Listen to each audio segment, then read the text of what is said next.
and the Prime Minister and his party, the governing Jamaica Labour Party, seem intent on focusing on reiterating and making the points about their achievements over the last 9-10 years in government, and obviously needing time to get that message through to the people of Jamaica, the voters of Jamaica.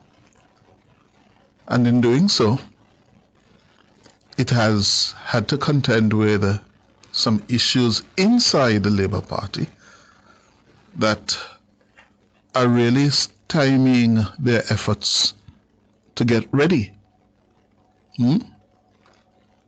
I gather this week could be a crucial week in terms of settling the candidacies for Carl Samuda's North Central St. Andrew seat.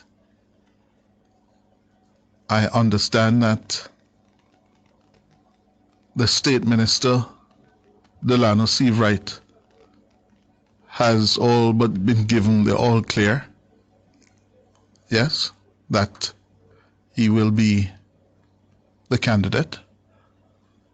I understand as well that they are pretty close to settling on a candidate for Audley Shaw's Northeast Manchester seat.